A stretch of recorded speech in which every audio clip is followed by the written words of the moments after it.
सबको मेरी ओर से हार्दिक शुभकामनाएं। हम सभी ईएसआईसी कर्मचारियों जो हमारे अनऑर्गेनाइज्ड सेक्टर के लोग हैं, जो कोई माइंस में काम करते हो, कोई हैजार्डस वर्क्स में काम करते हो, कोई कोयला की खदान में काम करते हो, कोई बीड़ी वर्कर्स हो, उसके परिवार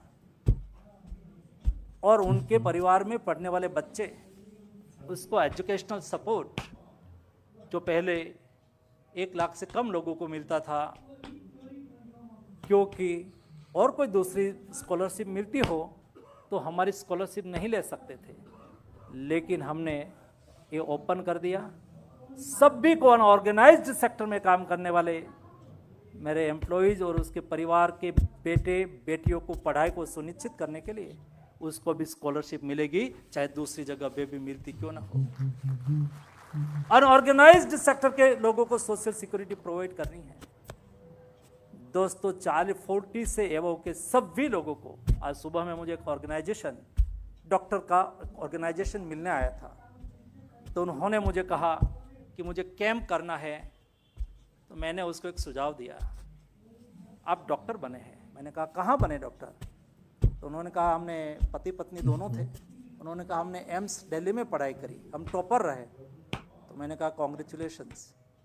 बाद में मैंने कहा कि एक डॉक्टर्स बनाने में, एम्स में एक डॉक्टर बनाने में सरकार को तकरीबन 2 करोड़ रुपया का खर्च होता है।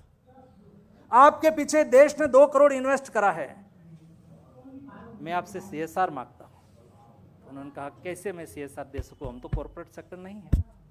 तो मैंने कहा जिस देश ने आप में इन्वेस्टमेंट करा है, ये देश के लिए महीने में 1 दिन आप दे सकते हो। तो उन्होंने कहा कैसे? मैंने कहा महीने में 1 दिन मैं मेरे देश के लेबर उसका हेल्थ चेकअप कराना चाहता हूँ, आप साथ में जुड़ सकते हैं क्या? उन्होंने कहा मैं नहीं, मेरा सारा ऑर्गेनाइजेशन आपके साथ जुड़ जाएगा, मेरी ESIC की टीम लगेगी, प्राइवेट सेक्टर के डॉक्टर को मैं आह्वान करूंगा, समय मर्यादा में सारे साल करते रहे ऐसा नहीं, प्लानिंग से हम करेंगे और यही साल में यानी कि 75वें वर्ष में हम जब सेलिब्रेट कर रहे हैं उस वक्त 1 साल में 40 एबव का सभी का हेल्थ चेकअप करके हमें सुनिश्चित कर देना है, हम कर सकते हैं। दोस्तों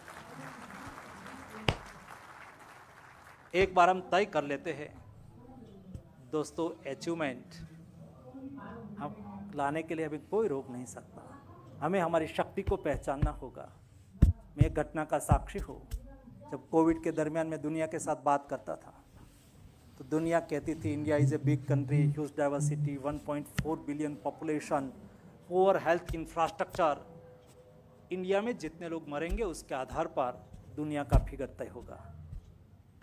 और मैंने ये बात जब मोदी जी ने को करी थी, तब मोदी जी ने कहा था कि दुनिया अपने हिसाब से कोविड मैनेज करेगी, भारत अपना मॉडल पर कोविड मैनेज करेगा।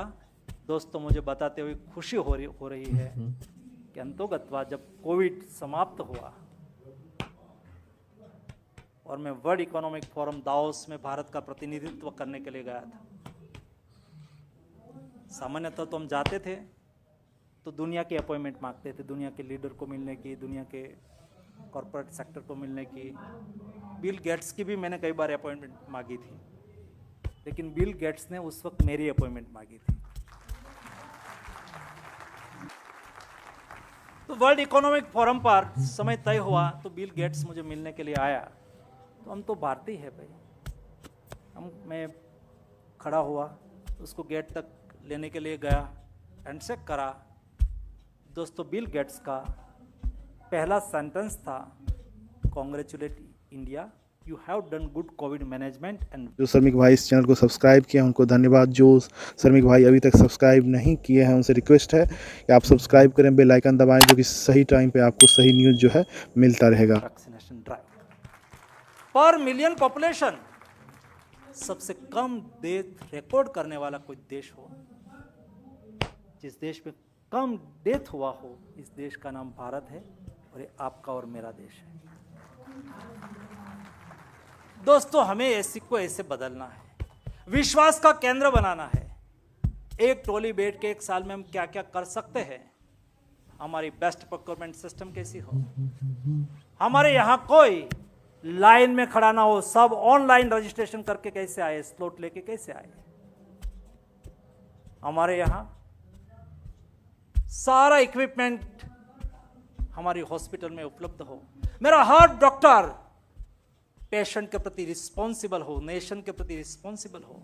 मेरा ऑर्गेनाइजेशन, मेरा प्राउड, इस स्लोगन के साथ मेरा सभी ऑफिसर्स कर्मचारी की दिनचर्या चालू होती हो। दोस्तों, देश बदल रहा है, देश आगे बढ़ रहा है, नया भारत का निर्माण हो रहा है। हम नया भारत के निर्माता है दोस्तों। समय बदल रहा है और इस समय भारत का समय है। इस स्थिति में हम दुनिया के सामने बेस्ट एग्जाम्पल स्थापित कर सकते हैं। दुनिया से कोई देश आए, हमारे ईएसआईसी ऑर्गेनाइजेशन की विजिट करे, कैसे लोग 15 से 20 करोड़ लोगों को हेल्थ सिक्योरिटी प्रोवाइड कर रहा है।